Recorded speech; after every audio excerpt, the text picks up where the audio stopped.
Congress party పట్ల ఆకర్షితులై పార్టీలో చేరేందుకు ఇతర పార్టీల నాయకులు ముందుకు వస్తున్నారని మంత్రి సీతక్క అన్నారు.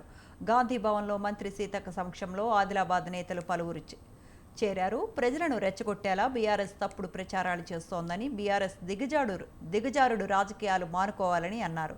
అధికారం పోగానే బీఆర్ఎస్ నేతలు అక్కస్సు వెళ్లగక్కుతున్నారన్నారు.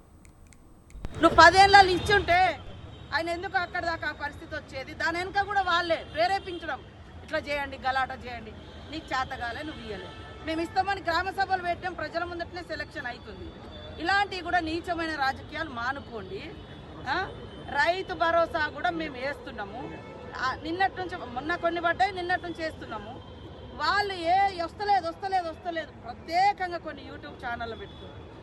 అబద్ధం అనేది కొంతకాలం పోతే కానీ అంతకాలం అందరినీ ఎప్పుడు మోసం చేయలేదు.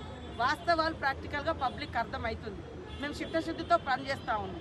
మీకు అధికారం పోయినంత మాత్రాన అక్కసంతా ఇతరుల సమస్యలను అడ్డం పెట్టుకొని ఆ సమస్యలకు కారణం మీరేనయ్యా. మీరు 10 ఏళ్లలో పరిష్కరించుంటే ఆ సమస్యలు ఇంతగానం జట్లంగా ఎందుకుండు? 100 మంది చచ్చిపోయినాను అన్నారు, అమరవీరులు అన్నారు. ఉద్యమం అయిపోయి తెలంగాణ వచ్చిన తర్వాత ఏమన్నారు? 400 మంది అని చెప్పారు. ఈరోజు వాళ్ళు ఉన్నప్పుడు 51% అట, ఇప్పుడు 60% అంటుంటారు. అరే, అధికారులు పోయి ఇల్లు సర్వే చేసి అక్కడ ఏ తప్పు జరగలేదు.